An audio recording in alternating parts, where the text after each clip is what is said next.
Selamat pagi Pak Guru, nama saya Mike Rike Fernando di kelas 8A nomor absen 20.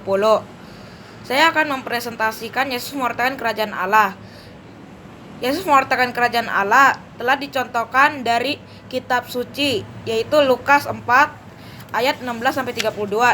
Dalam kitab tersebut dan kita simpulkan, kata kerajaan Allah bukan berarti daerah kekuasaan Allah. Kerajaan Allah berarti Allah sendiri yang tampil sebagai raja. Paham kerajaan Allah yang hidup dalam masyarakat Yahudi pada masa Yesus adalah kerajaan Allah yang bersifat politis, bersifat apokaliptis, bersifat yuridis atau religius, dan kerajaan Allah yang diwartakan oleh Yesus. Ciri khas perwartaan Yesus ialah bahwa kedatangan Allah sebagai Raja Penyelamat dinyatakan akan terjadi dengan segera. Pewartaan kerajaan Allah adalah perwartaan kerahiman Allah, dan karena itu merupakan warta pengharapan kerajaan Allah. Berarti turun tangan Allah untuk menyelamatkan, untuk membebaskan dunia secara total dari kuasa kejahatan. Pewartaan Yesus mengenai kerajaan Allah ditujukan kepada pertobatan manusia. Ia memanggil orang supaya siap siaga menerima kerajaan Allah bila datang. Kerajaan Allah ada panggilan dan tawaran rahmat Allah, dan manusia harus menerimanya dengan sikap iman yang dinyatakan dalam perbuatan yang baik. Untuk dapat menjadi warga kerajaan Allah, kita dapat belajar dari sabda bahagia yang diwartakan Yesus, yaitu dalam hidup sepenuhnya kita harus menyadarkan diri kepada kekuatan Allah sebagai satu-satunya sumber kekuatan. Untuk itu kita harus rela melepaskan raja yang lain seperti harta dan kehormatan, dan rela pula mempertaruhkan segala-galanya termasuk diri sendiri demi sang raja. Yesus mewartakan kerajaan Allah seringkali juga menggunakan perumpamaan. Contohnya saja pada Markus 4 ayat 3-8, dari 13-20 tentang perumpamaan seorang penabur. Dari kitab tersebut kita bisa simpulkan perumpamaan adalah penyampaian pesan yang dengan menggunakan bahasa imajinatif, kiasan, simbolis, atau perbandingan. Dengan demikian diharapkan orang yang mendengar akan lebih mudah menangkap dan memahami isi dan gagasan yang hendak disampaikan melalui perumpamaan tersebut.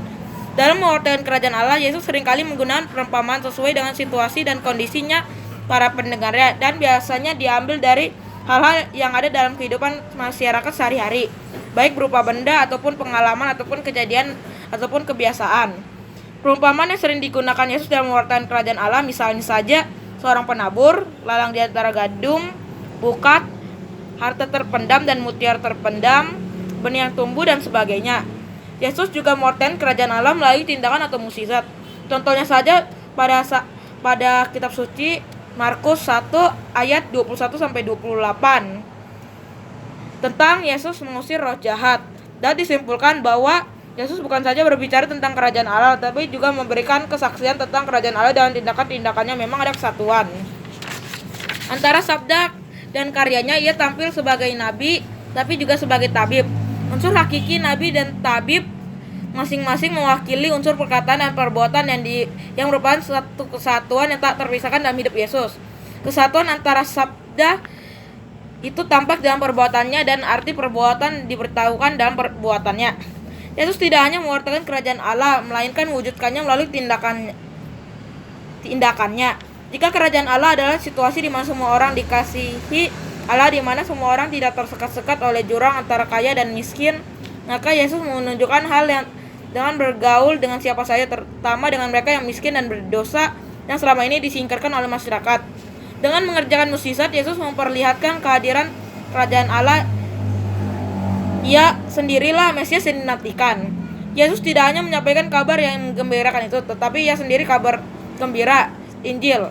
Yesus sendirilah keselamatan, rahmat, dan penyembuhan bagi manusia yang sedang susah. Kerajaan Allah yang diwartakan oleh Yesus tidak ditujukan pada kelompok atau golongan tertentu, tapi ditujukan untuk semua orang. Ia merangkul semua orang, yang baik maupun yang jahat, agar dapat merasakan keselamatan. Yesus tidak mau merangkul hanya sekelompok orang dan menyingkirkan kelompok yang lainnya. Ia akrab dengan semua orang, bahkan Yesus mau bergaul dengan orang-orang yang dianggap berdosa. Sebagai murid Yesus, kita harus mampu meneladani apa yang telah dilakukannya, menyandarkan hidup kita kepada kekuatan Allah sebagai satu-satunya sumber kekuatan hidup kita. Terima kasih dan sekian, terima kasih.